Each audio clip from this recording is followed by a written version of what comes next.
প্রয়োজন যখন ফুরিয়ে যায়, তখন আমাদের বন্ধুও শত্রু হয়ে যায়। কাছের মানুষ দূরের হয়ে যায় এবং আপন মানুষ পর হয়ে যায়। কিসের জন্য বলতেছি এই কথাটা? আমাদের জীবনটা হচ্ছে এইরকম গাছের মতো।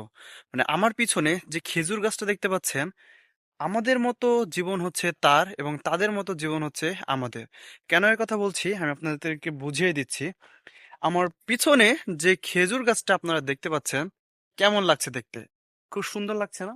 কি সুন্দর করে পরিষ্কার করে গাছই এই খেজুরের গাছ থেকে রস সংগ্রহ করতেছে।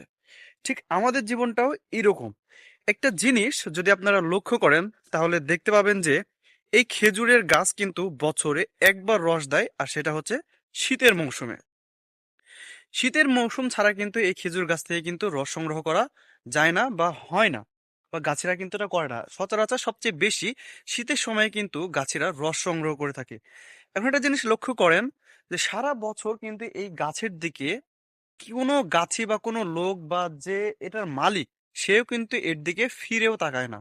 কিন্তু বছর শেষে যখন শীতকাল আসে, যখন রস সংগ্রহ করার একটা সময় আসে, যে এই রস সংগ্রহ করার পর এই রস থেকে গুড় তৈরি করা হবে এবং গুড় বিক্রি করে অর্থ উপার্জন করা হবে, ঠিক তখনই এই গাছের পরিচর্যা কিন্তু শুরু হয়।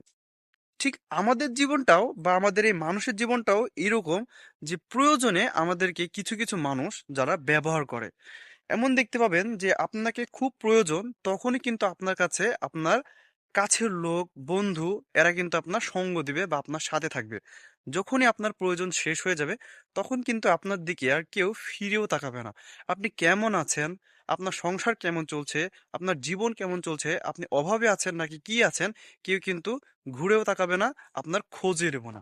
ঠিক এই খেজুরের গাছের পরিস্থিতিটাও হচ্ছে এইরকম, যে সারা বছর সে কেমন আছে, সে বাঁচলো নাকি মারা গেল, এদিকে কেউ খেয়াল করবে না।